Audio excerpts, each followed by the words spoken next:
tu ni tak Excel online workshop basic Excel nei ding chi heu tu te na ge no ahun nong tung non ta tampi tak lung lu ti ni pai ko ma na sa pen te ni na na tunga ki pa tu kong ge na tu zani na instructor di na heu tu pa Siampu Thomte ahia ama heu tu pa dong khan siam Thomte hi le Delhi a khosa zile ta to Ministry of Defense noya sem lel ahia ana sem na Excel kong ko ya na sem chi hi zo lawina at khoi khak zel te tung to na mi dangina poimo bangyam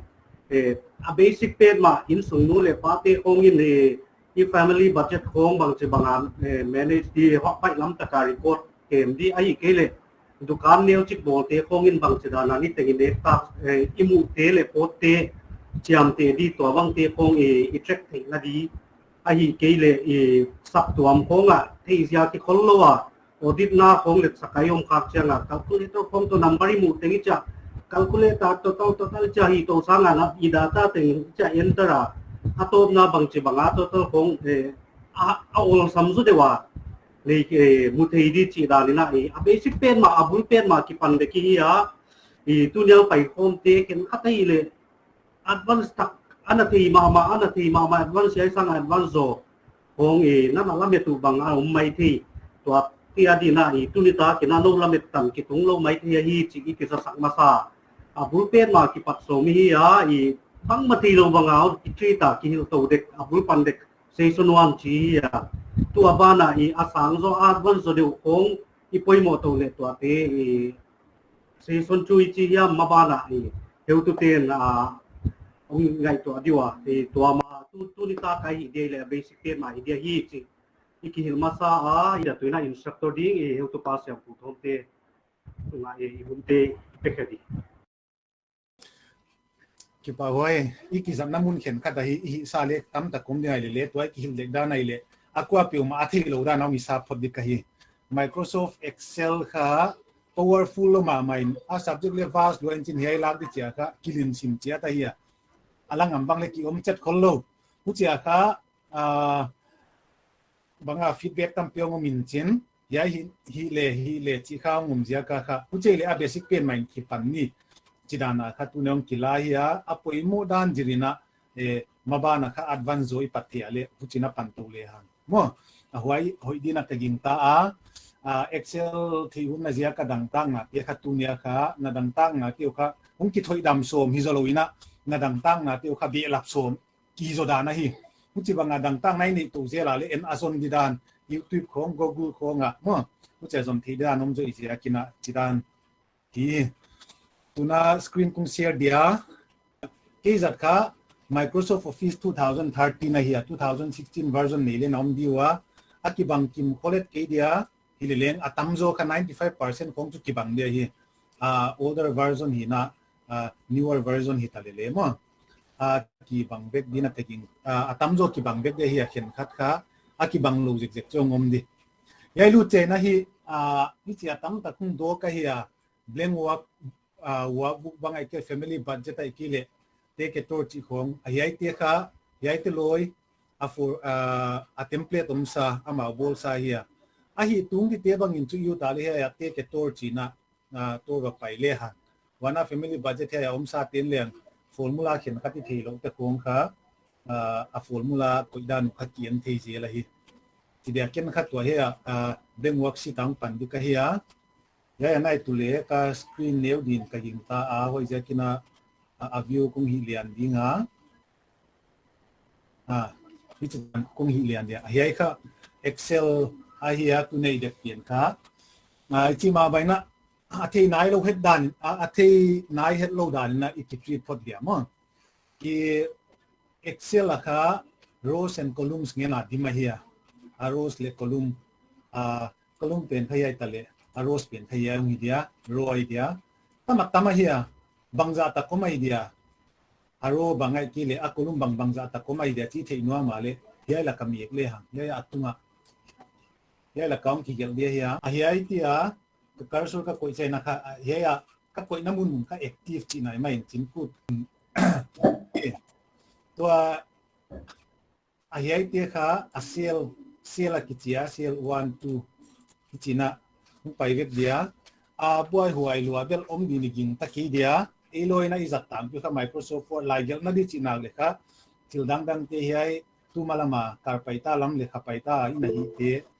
InDesign ko ngai ki le Photoshop Illustrator chi te khong kha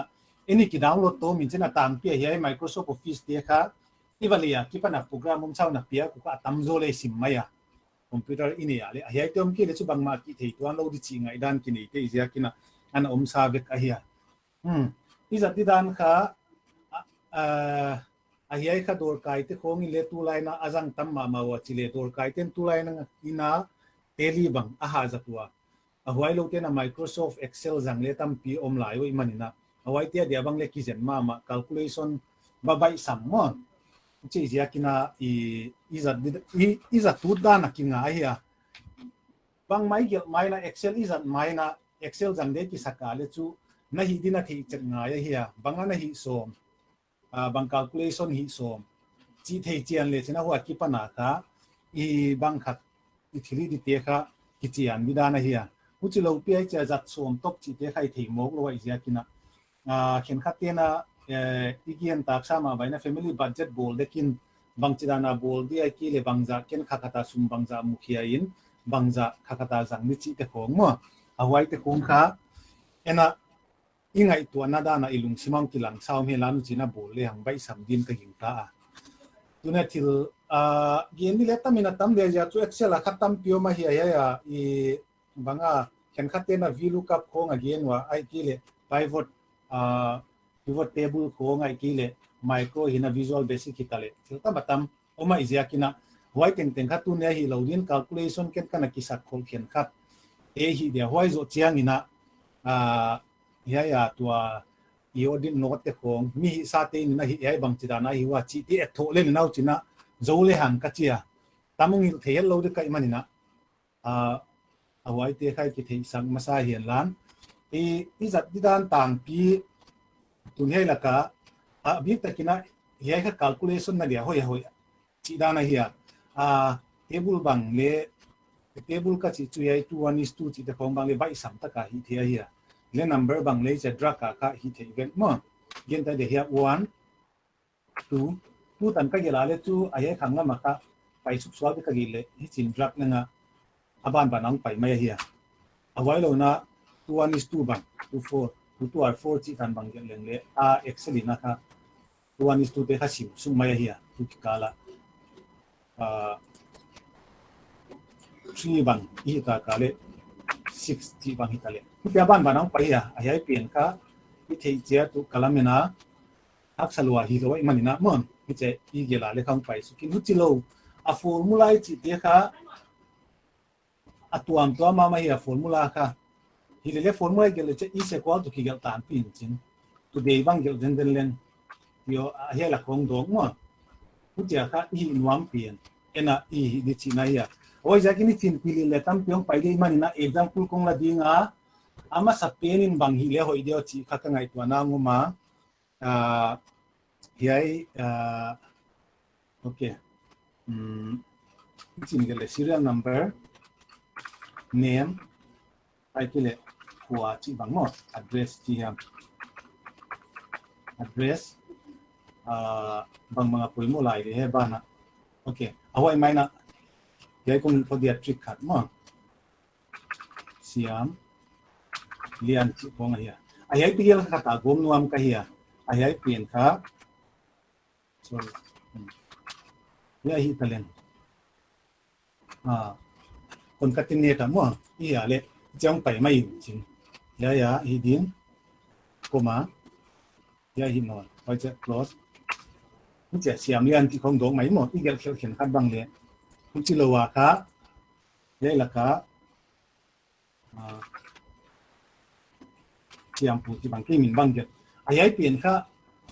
abul kha capital ki pati hiom takhia capital ki pan sak khalola ahela kala tam pi gel su khata min tuam akibang ngena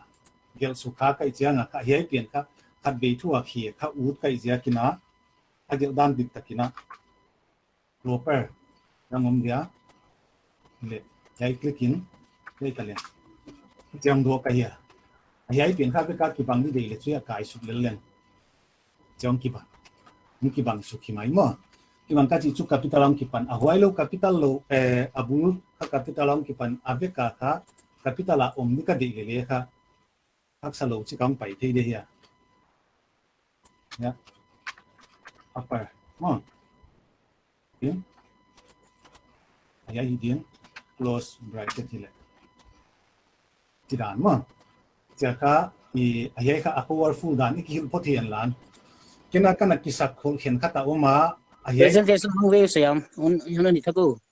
bange the presentation mang ve bang chira na bang tida is kimuthi do spotlight lete spotlight le ki ha chu mi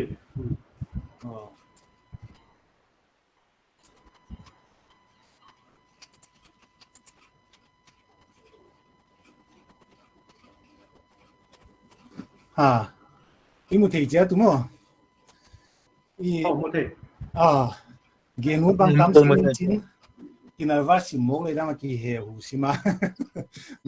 i ki bang khale ya i sa te khat kungen mai dia mo yai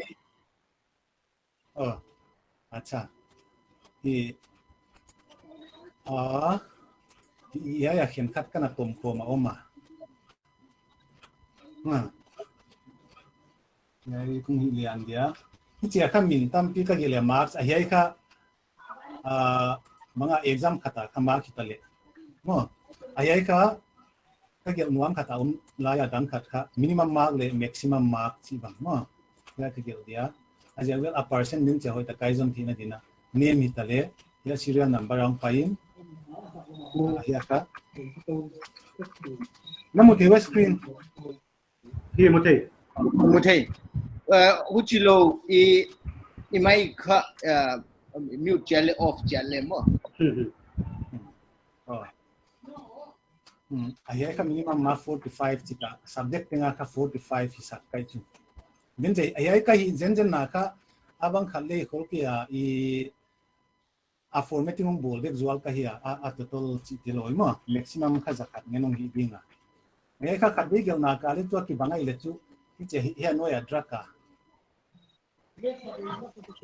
che atong kilang le la hi ai kha to kung hi nuam na zia kai le ai kung bol zual de kai nuam na ting kha ai kha a total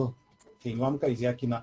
ai kha i plus yang a bai sam ichitan khong salekin kia hi chu mo hi le kha ai kha akigo ma kha 495 inchin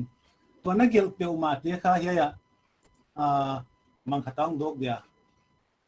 atungai le chuna ai ka screen hi kam nian lo kha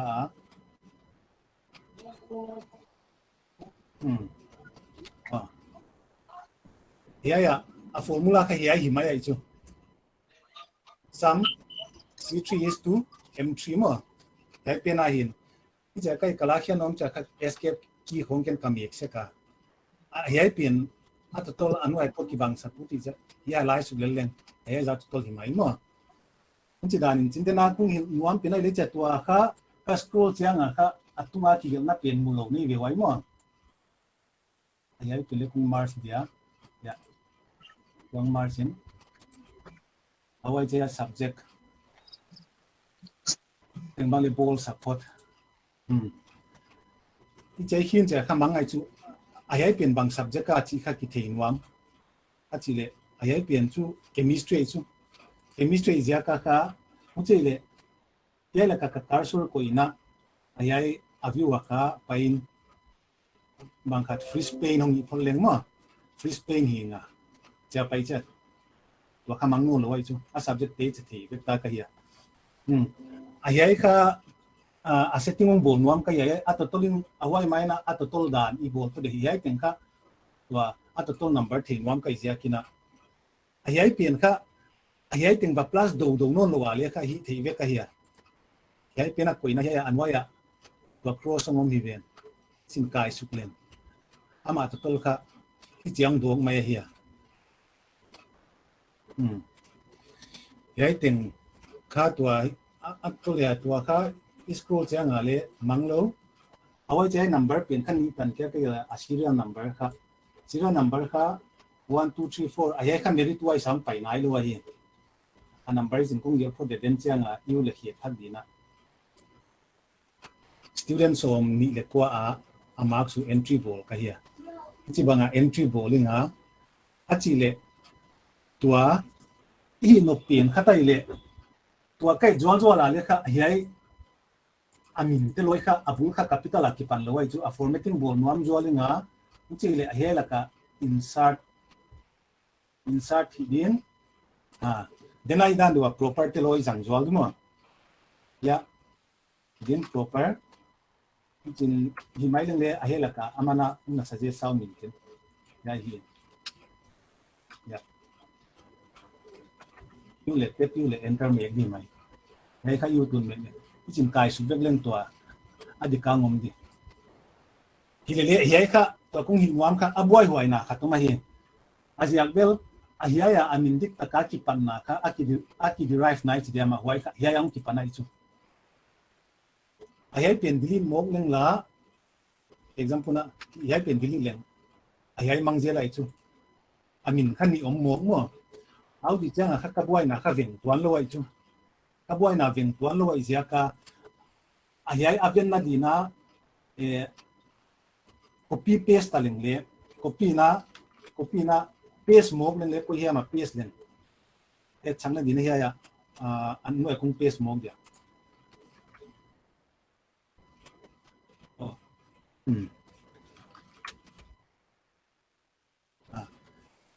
paste mok chiang le khong bit thei no lo ai chu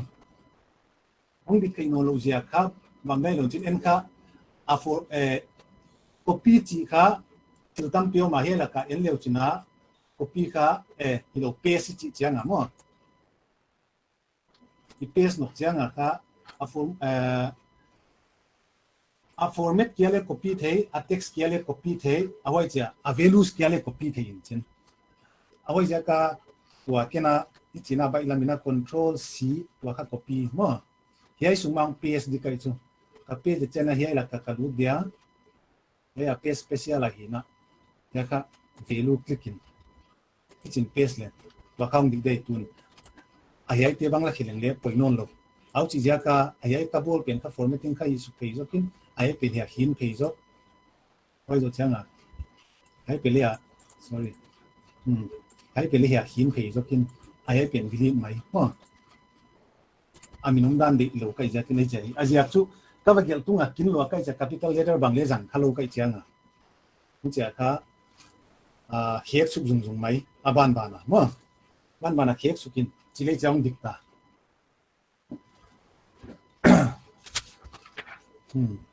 tua achile ayai la ka hi changa kha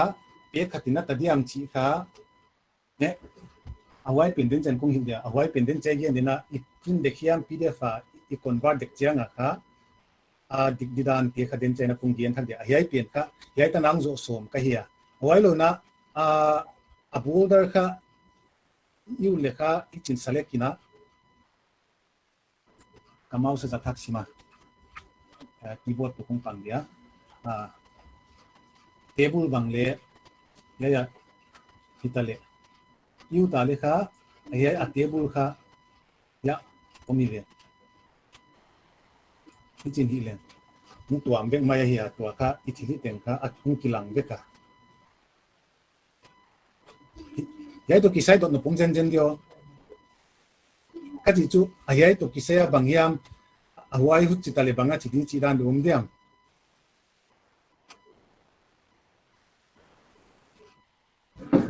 no om tuan loi de ithei sa ve kui di le ka ging tasima hi ayai pin kha yai ta nang tok sak som ka hiya asit kha si to nang lut talen ayai le ka na kisak khom sa ya I again te na dia ayaya khat to po kha price fixing khong chi mong mong le kai pian kha kai chu ayai aman te loi a cost price ina processing price ti te loi kha I focus pian hi loi na yaya nanga pohem khatina hotel bang bolin avan lak te le azuak na dikha azuak ku changa kha I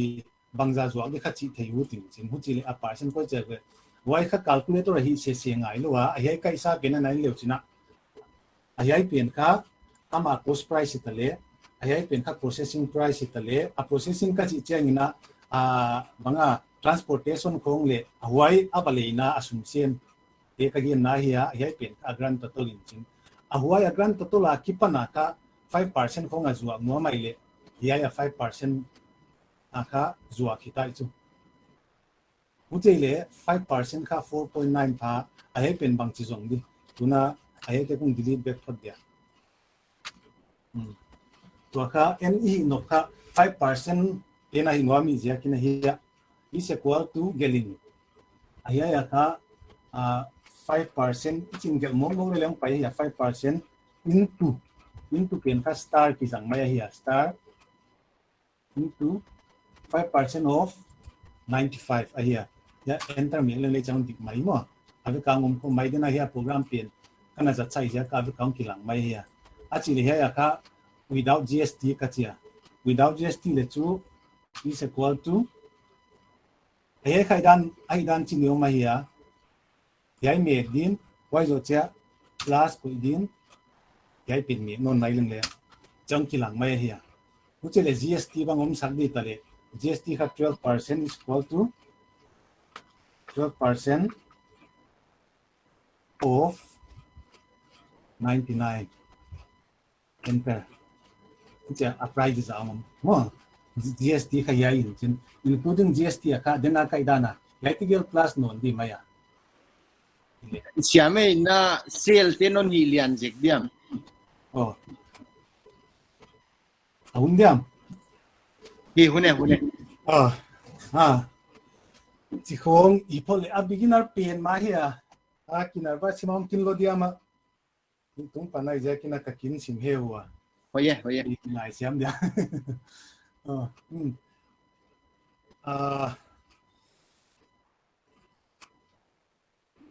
ตัวข้าอีทีนี้ขันนี่เฮียชิบางไง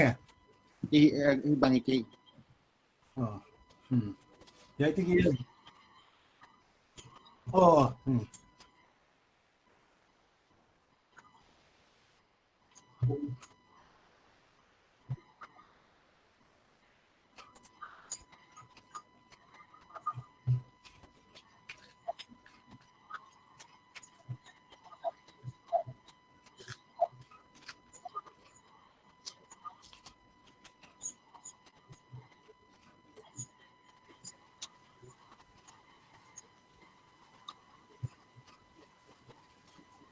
good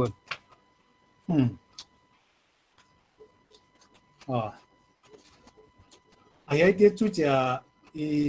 simple ที่ตัวไปเฮียsimple ที่เปลี่ยนสิไม่เดียวมั้งจุดด่านโค้งค่ะไอ้เปลี่ยนค่ะ calculation ตัวกี่ใส่เฮียตัวนี้นะเกมมาไปนะaudit note ที่โค้งบางเอาไว้ audit ด้านที่โค้งเล่จิเลกันค่ะ audit จริงไหมค่ะอย่างนี้กี่หัวใจกิน financial statement กับบอกตัวเลยมี financial statement บอก audit note ตัวใกล้เจนนะเฮียบอกด่านทุกที่เทไม่ให้บางทีกิน Excel file อินเดียเลยค่ะอาจจะเวลา format ตัวมั่งมา government audit ตัว local audit บางอากิบังเราจะเสกนาเลี้ยวมา NGO เข็นขัดที่นี่ด้านนู้นเลยมุกิบังคนเรา audit หัวใจก็อีกที่นวมเปลี่ยนจู audit บอกด่านที่ท่าจะเราวินะมา calculation นี่บอกด่านหัวเฮียตัวเดียนเทน่าเดียเฮียละใครบอกบังเฮียละค่ะ processing fee minor waterบางมาคิดแล้วว่าจู่เขานุ่งเงินทางนึงเลยเจียงลีบังจิเลนเขานุ่งเงินทางนึงเลยมันคิดเวกไม่เฮียผู้ที่ด่านเดียวเปลี่ยนcalculationเปลี่ยนกี่ซอยหิมเพราะที่น่ะหัวที่น่ะดีน่ะตัวนี้น่ะหัวเกี่ยวน่ะอาศัพท์ตัวมาเกี่ยวน่ะ convention EBC จะที่น่ะ EBC ที่ audit ขัดตัวนี้กันน่ะขัดหลักส่วนเดียหัวค่ะnumber ที่ figures ที่ค่ะอดีตที่ท่าเลยนะก็ดานาก็เกี่ยวกับเฮีย number ค่ะก็อุตุก็เกี่ยวมองกับเฮียเอาไว้เป็นค่ะคุณโซ่ส่วนเดีย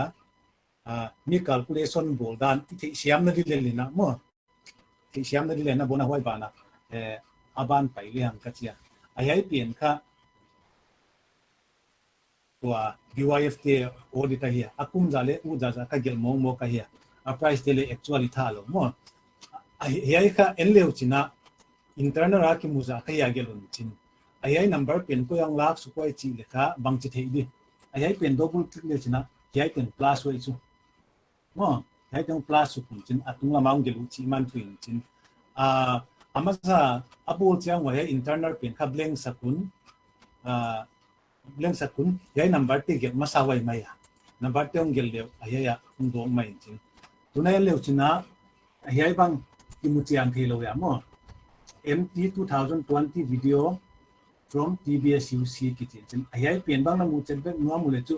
ayai la to the person na double click le leo china ai ki le ai la ka hin lo in ayai se la ki ga la ja kina ayai sel bang ku chin hi le hung ki mu chia nai mai ya ja cho mau sel ne zat ko ja ko ya le chang ki lang mai mo in ayai sel pen chu ayai di kolum pen chu jang na be le mai ya amao agel danu ka ya kata atal lo ziaka kata atal lo ziakwa atek strap jang se lo wa ka rap tek jang se lo wa ya asial nyang pai ziaka ka ayai sunga bang ma tuan lo ka agel wa ya tuna ya yang pen bang badilit khatalen badilit lang le uchitela poi luan na lo chi na hi ile gel che na hi ichidan pina umale ayai pen kha ba boy pi zo lo ina ayai summa gele example na hi laka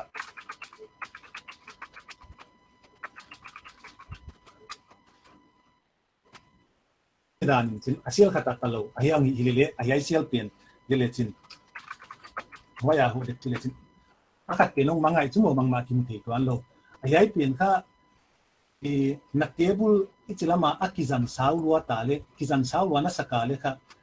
ayai pen bakki se chile ngai tuan lo hi awai sai na hi extra paoma ya hi ayai pen le ya hi le chinai chen yang pai uchilo ayai la ka trick khata ile ayai ki chia ki pana deka ki pana next line na om sang nuwa ma le ayai kha ken khatin kha om thei lo chun entry me cha ka anwa ya ma chianga ayai kha thil boy wai pin chin ayai na bol de ka le chu ALT na keyboard ALT me kin lan enter me su le chin ki chang pai le le hi a second line na mo okay siam di mo LP me ka enter me chu mai di yai ve kan boy next line ang pai su mai mo mutilo wa le chu yi thei luat le le ayai pe na bang khat pen ka nai lars nai na kai le di chi nai mai chi ai ka i ayai pe tung dile ko de ayai ka audit note here ayai pen chu ei geldan ayai pen khen khatin ana jat chau audit boden chu ayai te kon jat cha pen ya a number delete tun che number delete tun amao an number di finding swa ki pana agel lu le wa hi wa awai ja ka tela number pen chu boy pi lo ka hi hilele a hi da nu khen khat mo awai cha ayai pen leu china ayai bang china nau pa ya chi thing wan che dena kung hi ma bai ayai hoi lu cha ayai pen ko ya if E14 le E17 E14 ko yong he E in chin 14 khai om ayai adi pen ka yai to yai ago mule yai mu chidan dewa ya ile E14 plus E17 ka china he E17 mo ayai zero ya ka gift lena gift pena 1000 mangana om khai tale 1000 om khai tale he number ma le mon ki ka zia che ya formula na bu sawa zia ka mo chidan ayai ka audit why jakin hai audit to kisai chu saw gen luat ngai le ka ngai to kia ayai ta nin zolim liam non le ka chia chilo dena formatting ipat khat pi nu hi non le ha to ya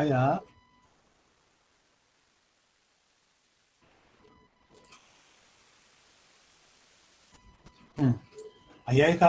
sawa saw den do nai chu sawa saw den donin nameplate project chi khat kung la khia ta hi ka system am sa te loi khat kung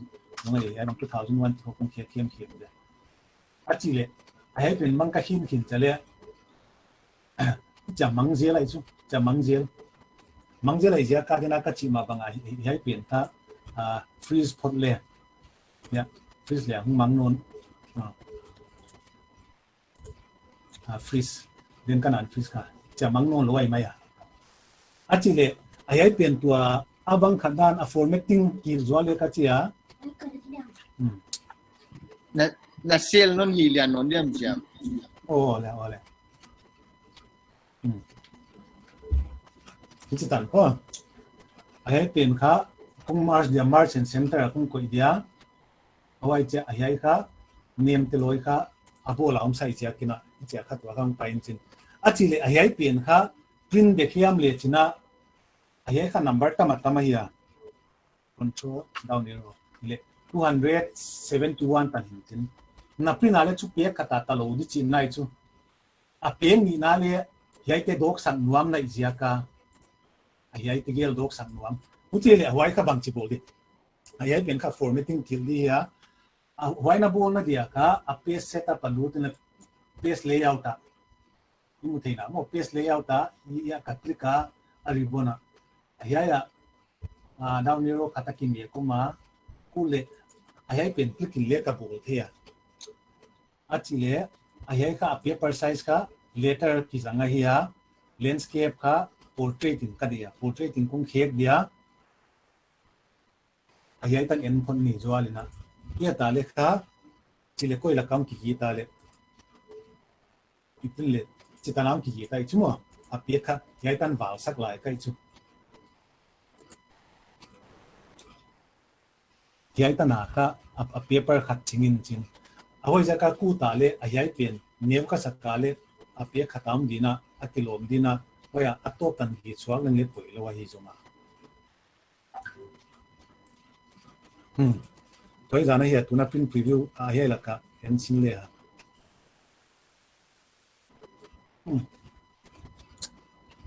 ที่คนไม่พ้นเลยมั้งไม่พ้นเลยไว้นน minimize page 1ที่จะเป็นค่ะ PDF in convert เลย page 1อักดอกเดียมยี่ดอกเราดิไอ้เพจวันเฮ้ไอ้โมนักเรียนไอ้เป็นข้าดอกมองเราดิดอกเราดิเพจจำที่ไหนมั้งเพจ2เอ็นโน่เลยจริงเพจ2ค่ะ51น้ำกี่ปันไอ้จู่เพจ2 51น้ำกี่ปันจริงนับพินุเลยค่ะsecond page เป็นค่ะ52คงดอกไอ้จู่มั้ง52กี่ปันสุดดินจริงนับพินเจ้ามัวอาชีพไอ้เป็น number ที่ไอ้เป็นน่าจะเจียงไม่หิวจู่ไอ้เจ้าจู่ number โตข้อมินโตได้มินพวกตู้มินจีดันเดี๋ยวอีกอย่างไม่เหี้ยมั้งว่าจู่เที่ยงนี้จู่เลยนักทิลเกลูก้าตั้มรัวฮิตเลยไอ้เป็นบางรัวบางคนรู้ไหมเดี๋ยวไอ้บางคนรู้ไหมเดี๋ยวที่ขัดที่อยากใส่จู่ PDF คนละคนว่าจะตัวจู่เลยที่นกพดไอ้จู่ไอ้ห้องฟรีซกับเจียงมั้งอาชีพไอ้เป็นค่ะsetting board na kung gen ma banga page layout ta hi leu china hiya print titles kha click leu chin print title na click to ayai laka dena ka click na ayai click ki bang ya na click kule kha page setup kaya ngom din ya 84 ngom kha ya 100 kung ko ya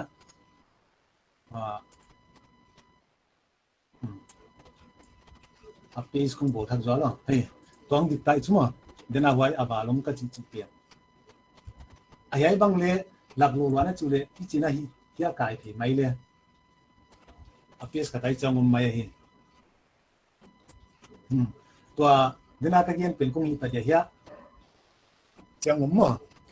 ไอ้เปลี่ยนข้าพอตะกินเลี้ยวชนะอามาสับเป็นprint area กิจยาอาศัยเป็นprint titles เป็น rows to repeat at the top ไอ้เปลี่ยนคลิกเลี้ยวชนะ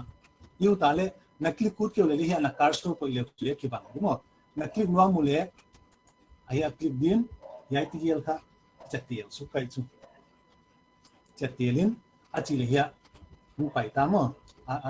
บังคับเปลี่ยนยูเล็กก็ลุ่มเลี้ยวจีบังอาฮิที่อาฮิ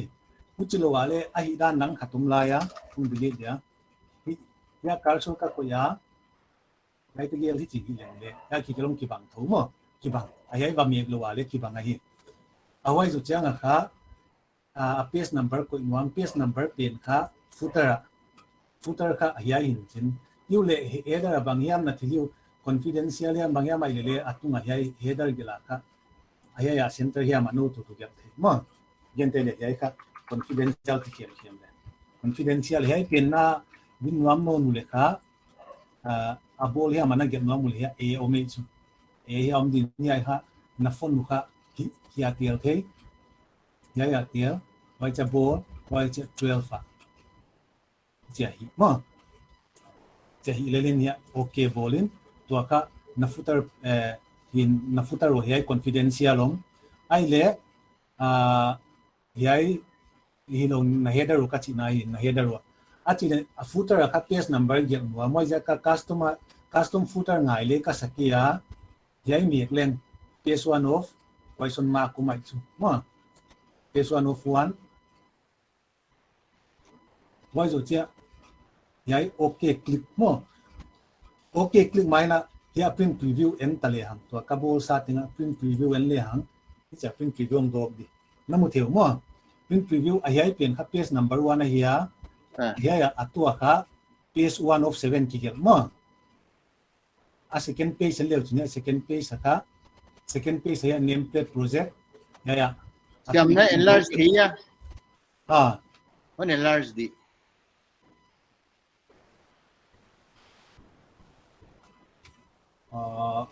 เอาหุ่นเดียวอาจารย์รู้ไหมเรื่องของ enlarge อะไรเนี่ยจินเลสปอยล์ไอ้เทเลไอ้เทเกเลปอยล์สิ่งที่มีจ้าเราเลยโอเคจิตตันการกี่โซโล่เหรอจิตตันต้องไปมั้งปอยล์จิตตันไอ้เหี้ยตัวใครไอ้เหี้ยนัมเบอร์ของไว้มั้งรูลาร์หินจินไอ้เหี้ยเกี่ยค่ะก็คิดปันนาค่ะอับดุลเดี๋ยวว่าก็คิดปันสังล้อมนะจุเลยไอ้เหี้ยเป็นปะหินดีไม่หินจินตัวลำปังเลยค่ะตัวมร้อยเจียเลยอีเด็กด้านน่ะโบลที่ไหลมั้งไอ้เหี้ยคงบางครั้งว่าจะกินตัวนั่นลังกมุกี้อ่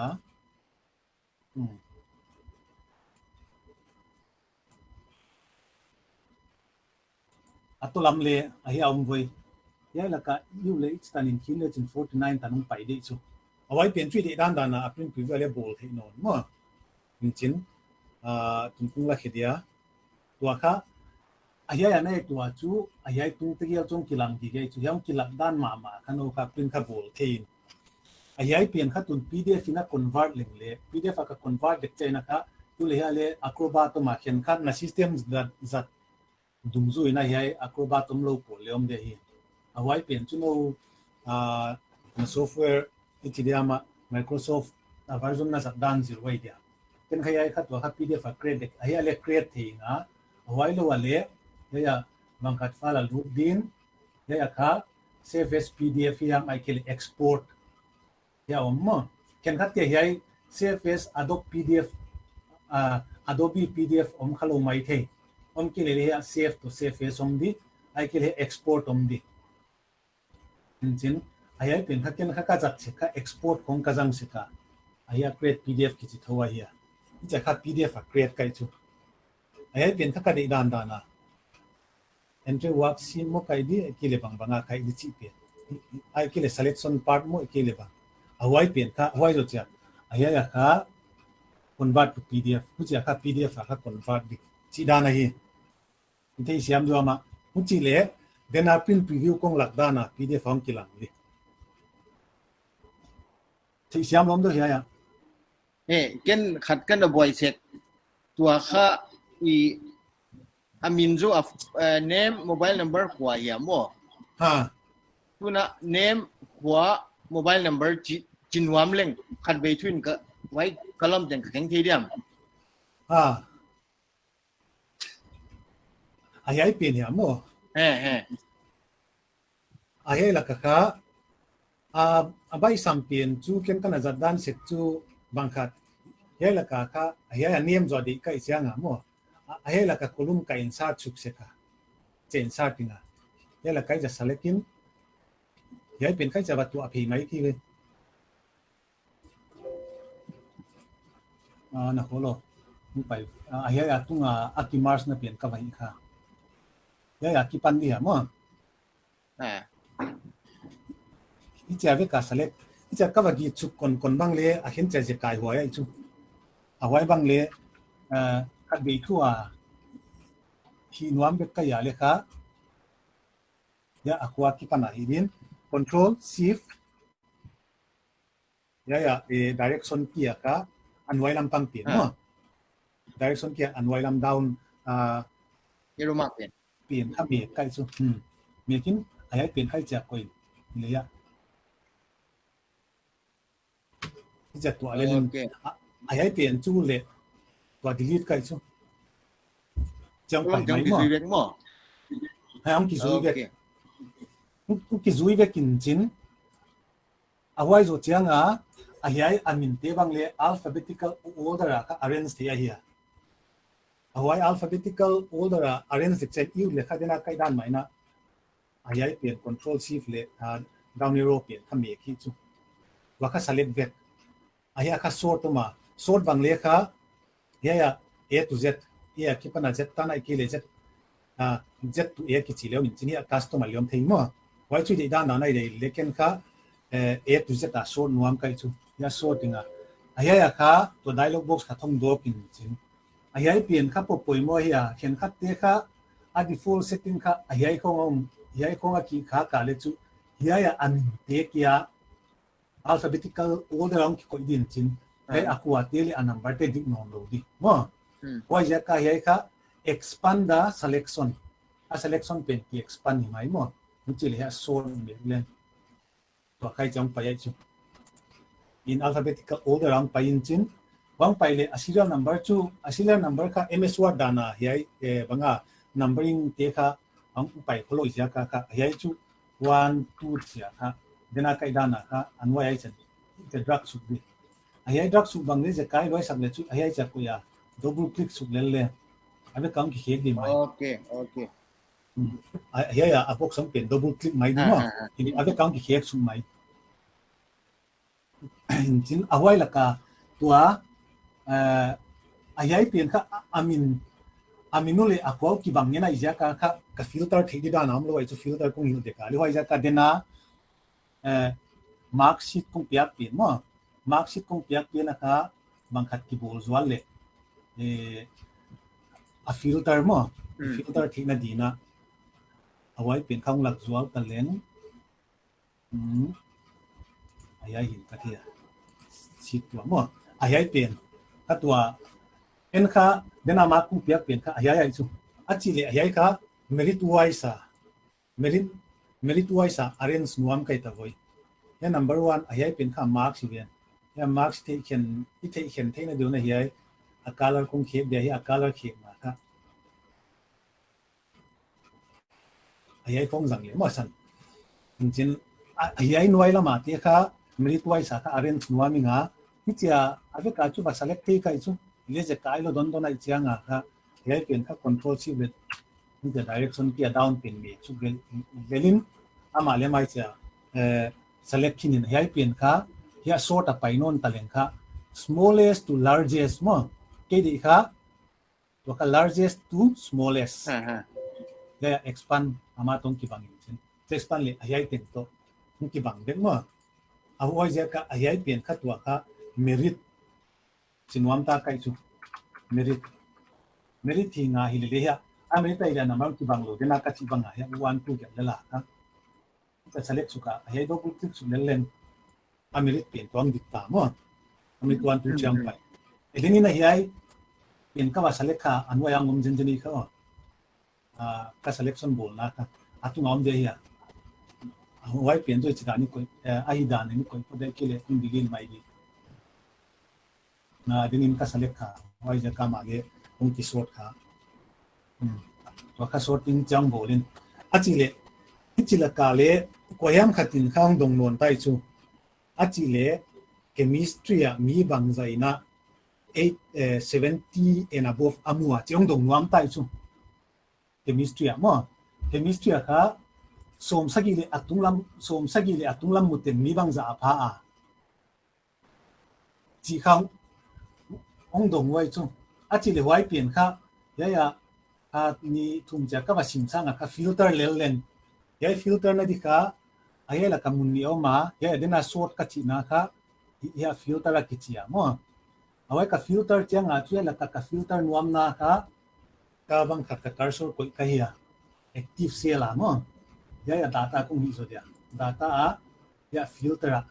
mo talen tua ka ya chemistry 170 tunglam noble 2 ya number filter ya greater or equal to mo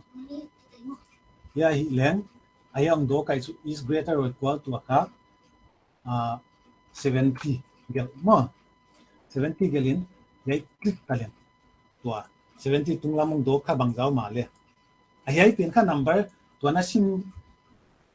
iba sim janga ka simaksa ayai pen adong kula kung na kemai di tua ka kasim nok janga ka bangza apali hiya ichile khat ni thumli nga chep ka basim suksa nga ka hi anwa ya leu china tamaus na mu mo edi 19 of 13 chin uchile chu som sagi le atunglam mu kha som le kwa mo chu chemistry mo uchidana idei pen kha idei pen filter thi utal 80 and above tunglam ai kile 90 and above tunglam mu bangza chi khau cha kha filter the ne ka filter chianga kha ayai te loyum dok sen mo ku ta le kha yai te khai chala khe ka ya chala khe no ni ange na mang dok ken khatin kha puchi bangom cha kha awai lo ale tua anok na ma kha chu ayai ten ayai economic sa mu kha average bangza pha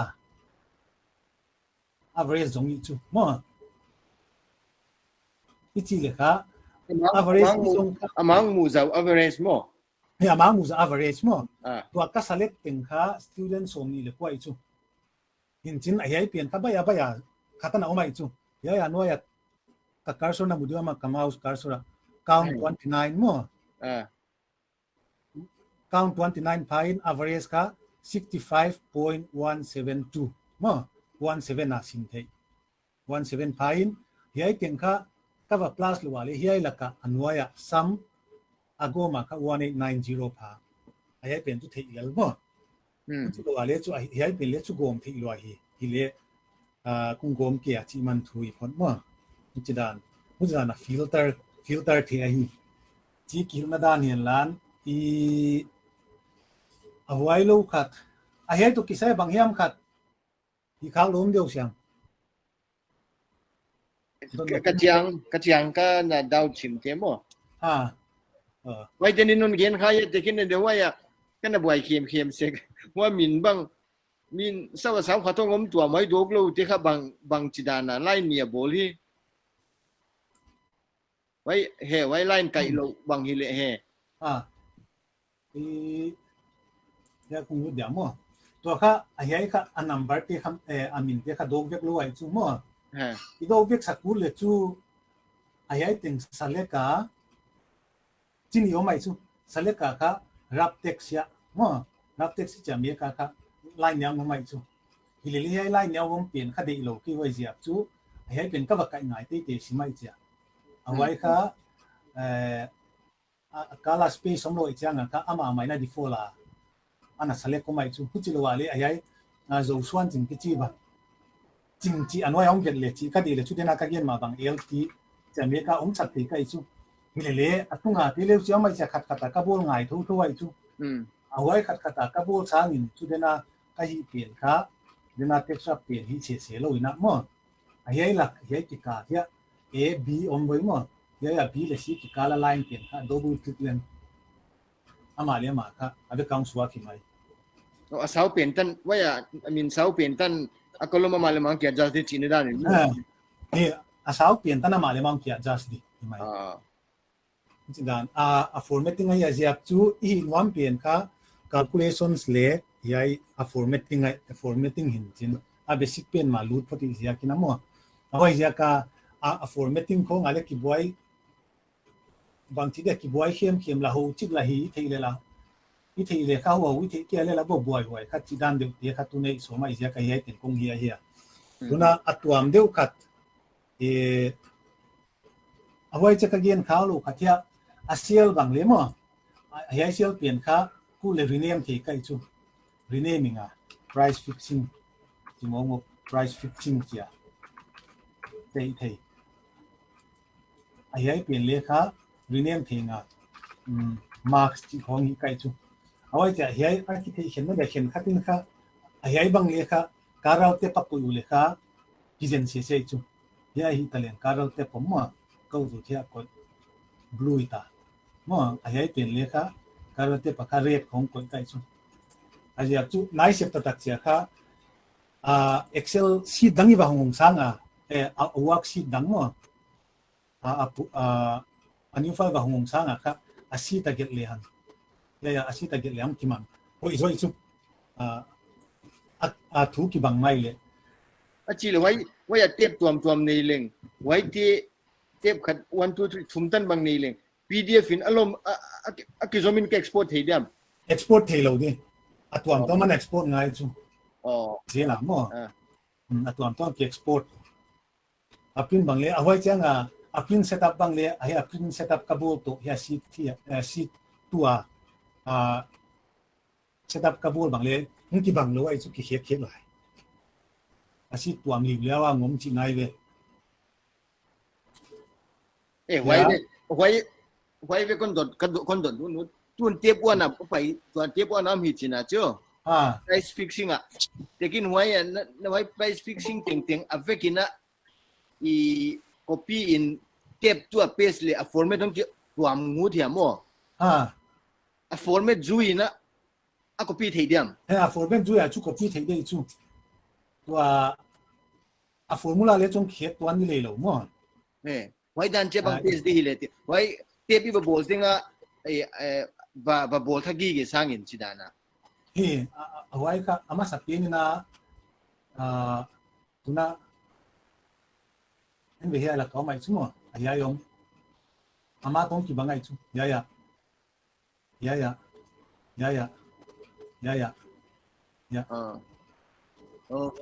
chú mà cái vậy biển này ok cái giờ rằng cái chú không nghĩ liền thì hay cái giờ rằng cái không phải thi viết thôi chú cái đi đàn đàn thì mấy giờ cho PS nó khát tâm biểu mấy chú em đi PS đàn đàn thì mấy vậy ông lâu isa cái lùng kim kia để cho ya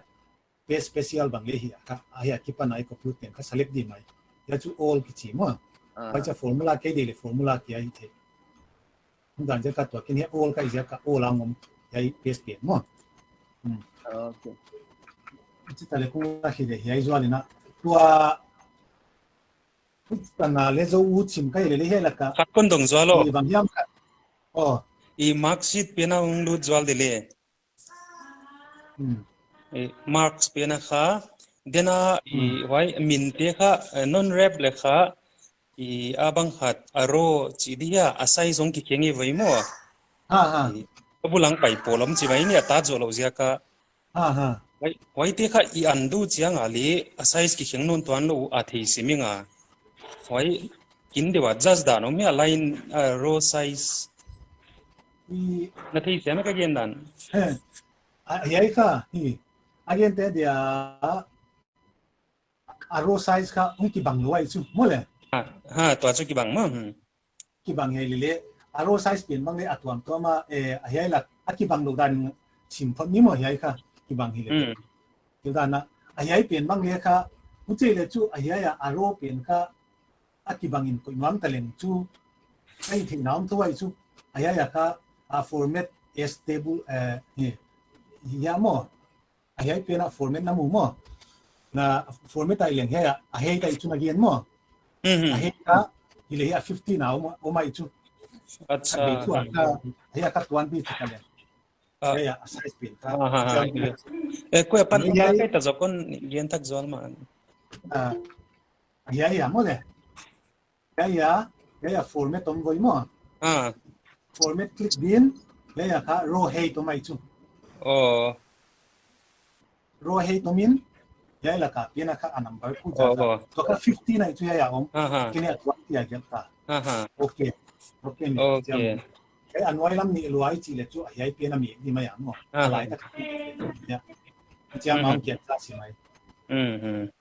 Okay, kipa waya la.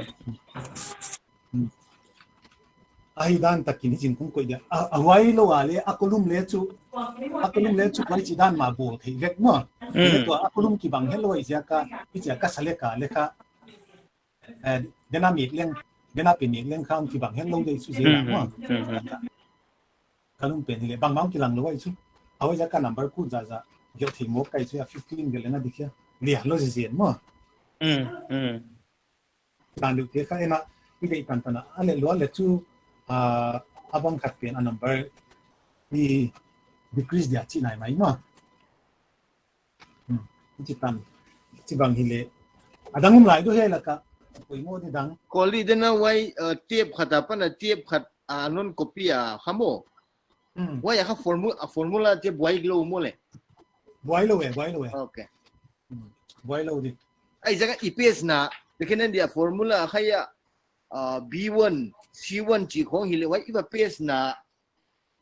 C pen C tu ke le formula boy lo di mo boy tuan lo di why khai chi dan nya le external na tu na why apes option te sang lo na control C hi na control V ba hi san leng chu dik tuan lo di chi nai wai mo le i awai chu na computer na zat pen ai ki le na zat cha tu akina kha aboy wai na chu kine ka na bang khat sa ya default setting om dia mo a default setting om dan da no mi mai di aja chu default setting a ken all pen na koi kha an hi dan ka chu wai all ka koi kha le chu mu chang pai di ya mo le le default setting a kinga di okay en wai pen i set thei chi man thu mo default setting am kinga di ken khat te na i paste yang a kha aboy ang dong ne no chi bang le mai chu awai pen khain i setting bol dan leo ni simin chin wai ku setting bol di awai setting bol di chu khat ve na hi a mo en leo china tua kia kha anak lo copy thak sima ya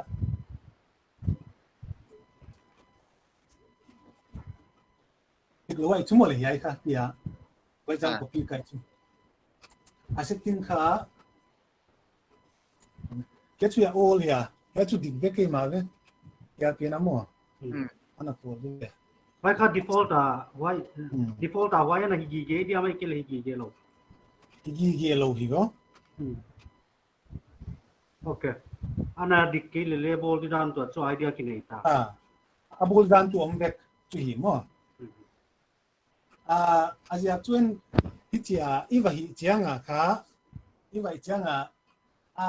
IPS da nong buai dan jira kha om da ki zong tom su no kin chin ki zel chidan de khata hi ale hi go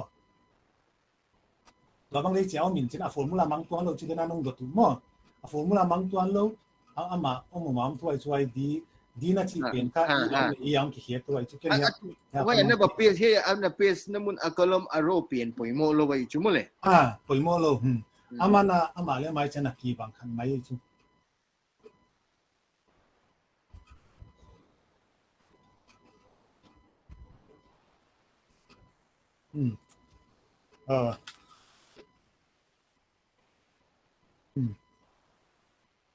ตัวใกล้น้อมขัดอมอินจินเนี่ยเห็นขัดเตนะโฟมีโบจ้ะขัด drop down กี่คนน้อมอินจินเอาไว้ drop down อีโบดันเป็นเกณฑ์จัวเลยนะจีน่าอีอาคัด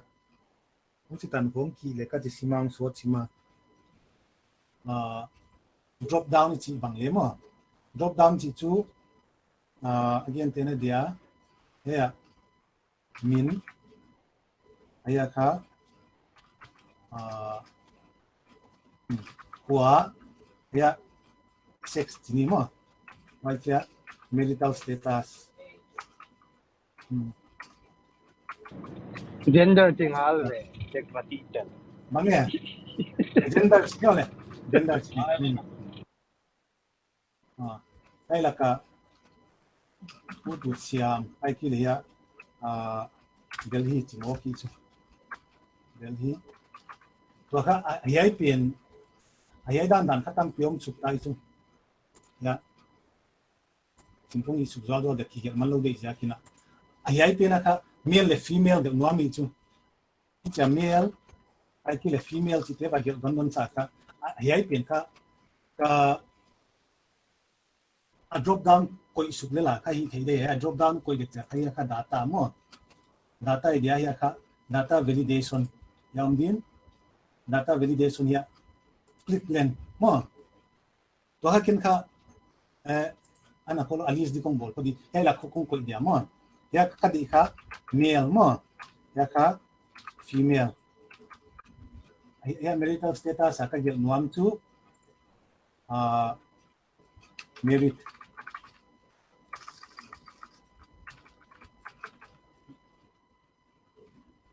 này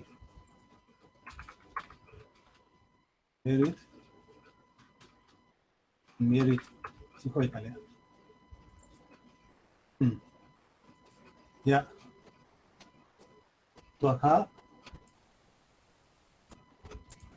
cái screen không ý no ya drop down goal nuam kai chu ya data validation ya ka list coi list mo inchin ayai sunga source pen ha jela ka kamos carson koi nga ya tu kai chu mo ya hi wa khaya do kai chu hai pen africa de sang mu ti cha kan koi jang su dia ya pen le bo nuam non ya data validation ya lisa ya chỉ máy mà và anh liệu chừng ai hi lấy hai biển khá đông khôn lối chú ai chú lệ ít chỉ lấy hai thì mà mà ai hai nuam kia lệ hai lệ LMM lối chú avoid giờ cả ai at least day ball chiang ina ya seat dang khat ki bole lan he la ka ki zo le ki bang mo to ai pian kha khat hi tale tung ai ti kong delete thak dia kong delete back dia sorry bằng máu lớn mà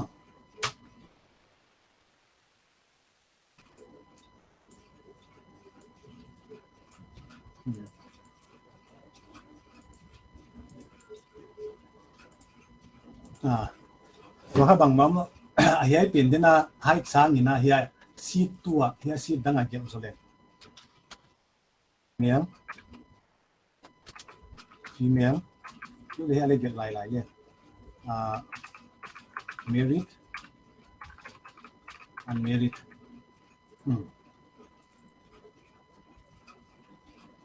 din ato a prosesong kibang di ya list ko din oy ya kile ayay pin kung ide ya hi nga ya situ a luti nga ya mo kibang ta to ka hindi ya la ka pai be okay pai be kita isu sorry masalit khalo te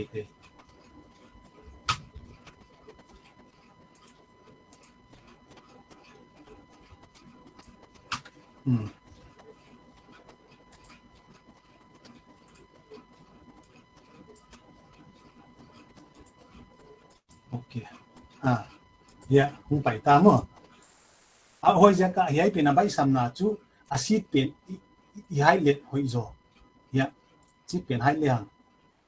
cái lăng lâu vậy chú mà chú cái bên acid đang phải liệt chú chả en acid rename bị chăng cái liệt ấy các bay sam rồi chỉ đang này cũng nói hay drop down to kisai mà ấy là cả yêu lệ ya if up chăng ya hi dena chỉ mà bằng ni ai pe na kha mangyam yu dale message bangle gel thi in message ye la ka input ai le china he la ka gel le han select from the list okay ye la không tung tenga kha select from the list ya ka ku pai vek di ma ai je kai chu ya select from the list kita kinchin alisa ki panai cha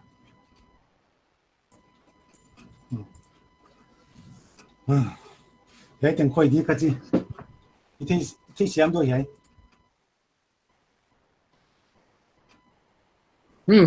cái cái thi xem mà qua lồng chế đòn lồng này không yếu mũi à khát con đồng lái ô bula pot kana join khakia na gen sawe khado chu ka thi kia ki ya marksheet bang hitale formula omti kha i formula save thi ya ka chi chu i delete yang kha formula to ki delete ko min chin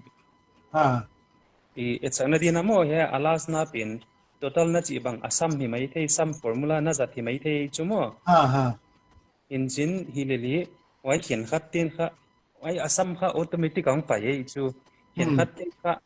va delete kha we chu chi chir na a formula ki delete in chin wai ti kha formula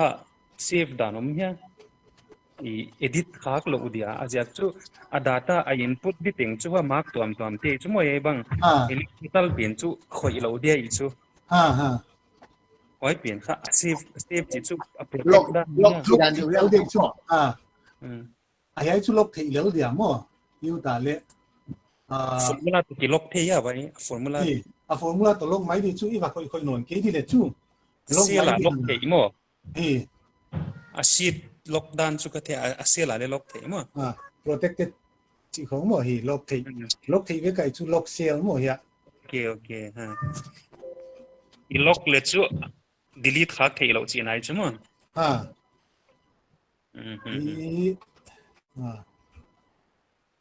và đan khơi dia bằng apoi mo lại được chỉ không cái khát cái là kỳ sát kholomin chín mo again đây hi le ke chu banga pay section khong a chom khangi lo office a hi le tua pay khong to kisai kha koyam khatina company ya mai ki le bangyam khat bolin chin a staff ti lo khong a home changa kha yai a paidan khen khan mo a formula I thei sao tam takin thei sa chu di hi le a wai pen kha ila zuwa lai duam ka ti sima he hung zuwa lo oi lo banga lung ka na nga kya payroll ti hiam paybill ti hiam mo paybill ti hiam khat example october tina kum de kai lia kha ti do tin kum hi dia for october khong chin ok de mo 2021 ai pin kha result ta le tina table kong bol zual dia mo a formula thina de le lina ai dan tak chong hi khol lo di mo in le ya serial ku chi dia ya kha name of employee wai cha designation wai cha date of appointment chi dia wai cha increment om san ku ti chena increment date chi yo increment date dan ni ko dia awai zo tia ni pay te ja kale basic pay ba basic pay awai zo tia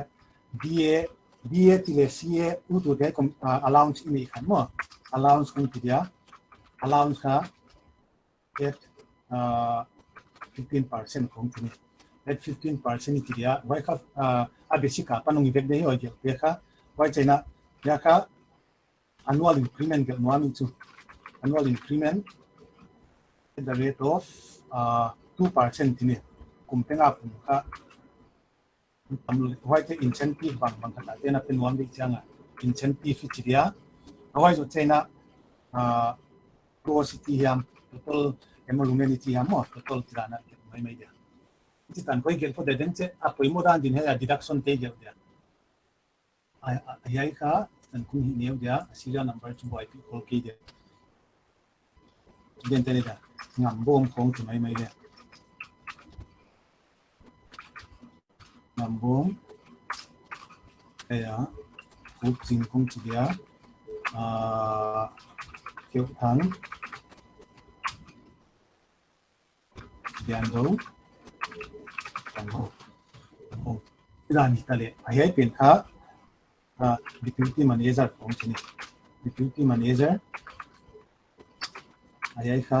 manager abang kha dana dengcha isot theina dia kha abang kha thung bol wai designation wai sam pai sab lo kai kota ayai kha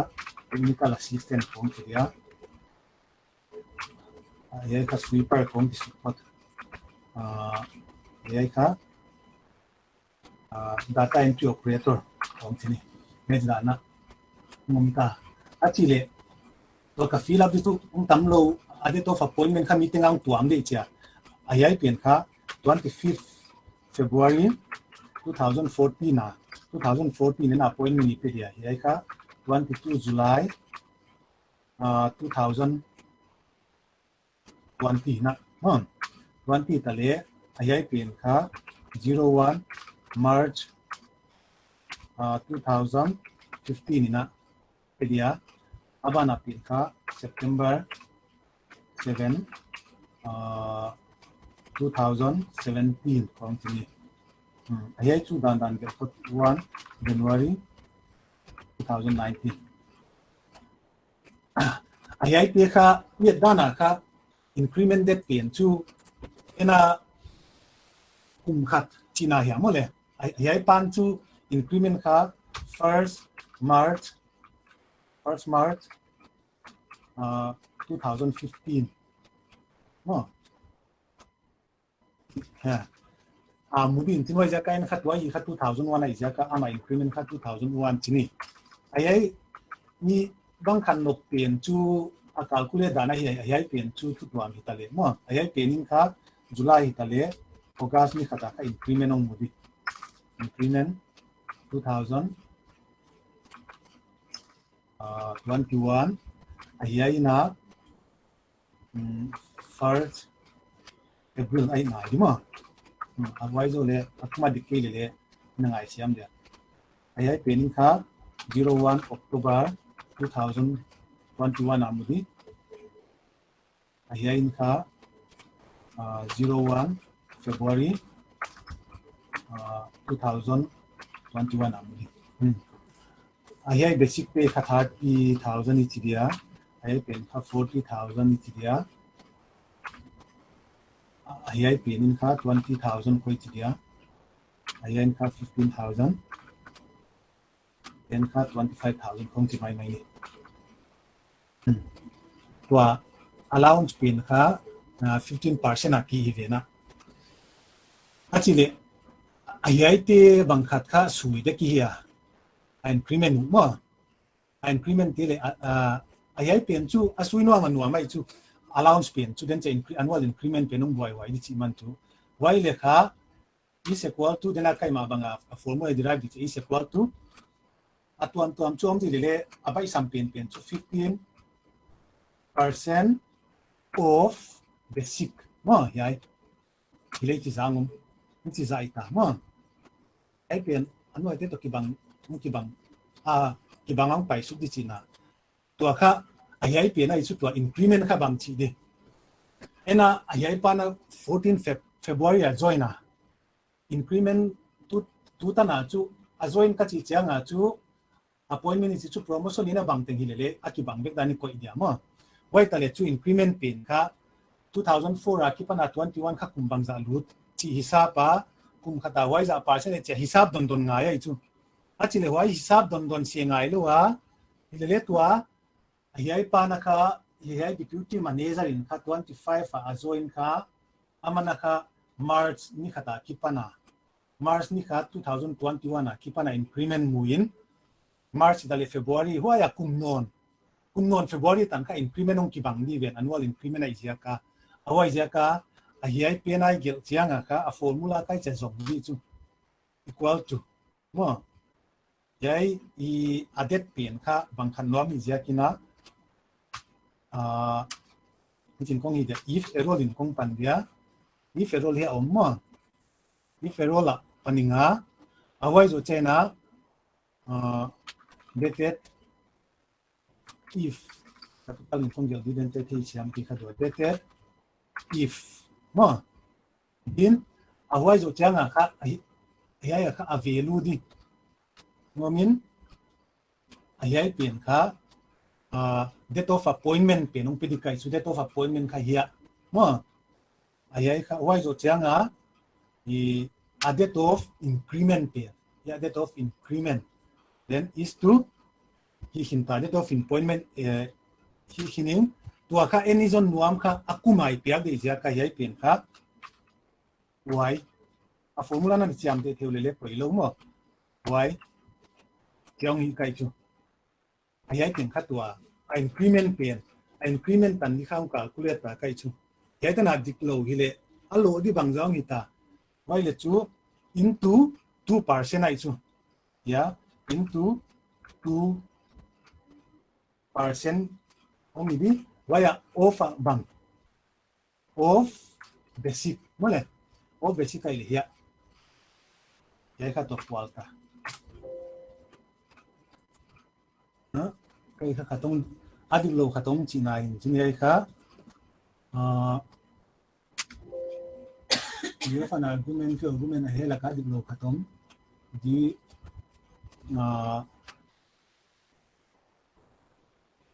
date of appointment date here koi nga why is date of increment pen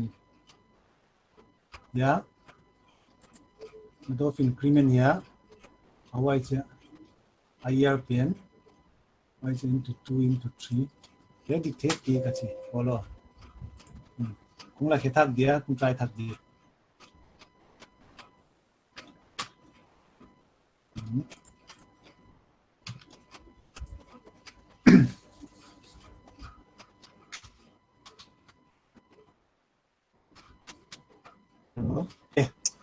gel khao lum be he la ka date tai su gel khao mo date if ya itale appointment date why zo chia ya date of increment why zo chia a year plan year dina tum ki bang thoi si hoi ya why zo chia nga kha into 2% of basic into ayai ka yel hati ai ayai ka formula mak sa singlam lo mo advance dexim ile jong tom tom ngai sima wai ja ka yai pian kha a increment ni mai ai chu a increment in chinia annual increment thei siam do boy hoi do hi ai dated if chi pen banga function tak banga hi chen explain ve wai ti la bang pe ne dated if chi banga hi ala adang formula chu ada nan tom tam le dated if pen banga ki janga chi wai ki thei le adang te chu thei kol ke le wai pen ha thei le hoi din ka ji wai bang chi na ke le okay ne apo formula ka ba to ma bangkat then year difference on pay ya banga wai na a difference ai chu a year difference ai chu datative pen mo datative pen kha a year difference chin out is a year difference pia chang a chu akum za pen to cha ei khang boy wai sima kin le ka zo cha formula ka ba ya tom to simya mo chena i zo lam chena hi ai explain thi te khatinong explain le chena ho ni ka chi zo na incentive chu za za khong ki pe suk le ma tuam ta pe din ai pen chu a plus pen chu ki thei vek ta ya mo to chu ka chi chu ya chei mai ya mo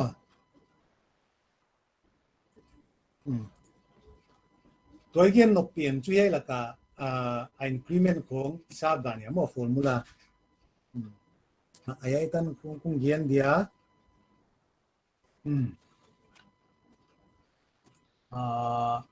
kazo mai na khat I mang khatum dia kung pot casual dia hi tan khoi dia bang hiam I thei siam lom dia toi hi sa te laka I don nawam le hun dang hiam ma wai kum te kena dia hai date of birth kong ki gel zel tai chumo for example 1st April 2007 piang bang hit 2007 piang bang hele tu kum tua 15 October 2021 kum bang za le khabang za cha chinga chi wai kolum danga ko inang age chat accurate age chat koi the chumo formula wai kha won danga non hil thei da awai tu ne le hidika chia je kai lo mandia ma ka jisima ge ikin ke le ge to le poilo mo ahi ke le hundang agi chi le poilo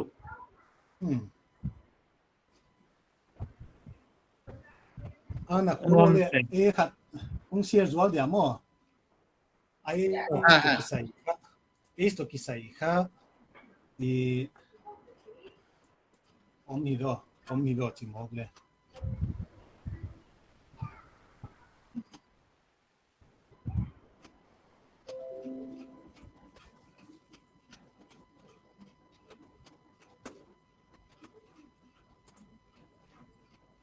ko kung zual dia ya si dangkung la dia ya ka name ya ka date of birth age ma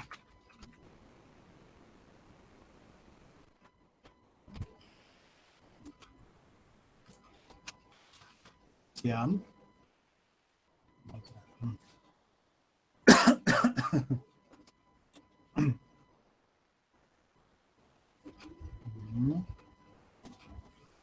date of birth 20 February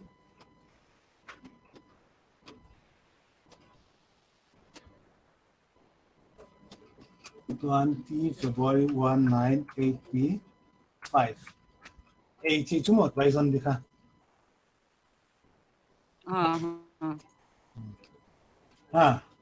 ya mo e tu ni apa na tu ni kana hinwami chu date if ya date of birth hidin why do tianga ya aya difference pen to kizong bita uche le bang chika kipanina apian kumile tu ni ki no mai chu le ya yo today ya today aya pen bana ya kwal ya why cha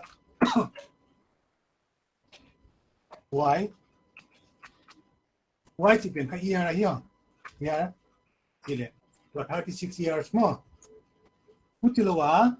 ya years pen kha years month chilangum bek de he a month idel ya em gel du mai month ya zai tin why zo cha a day hi no me tu ya di day it is a day mai ke siam do ya hi thei siam ki pa wai lo ana wai isi tan khoi ta di ka chi ke thei ka ki sak kho dan tan tu ni hi class yai tan ni chi dia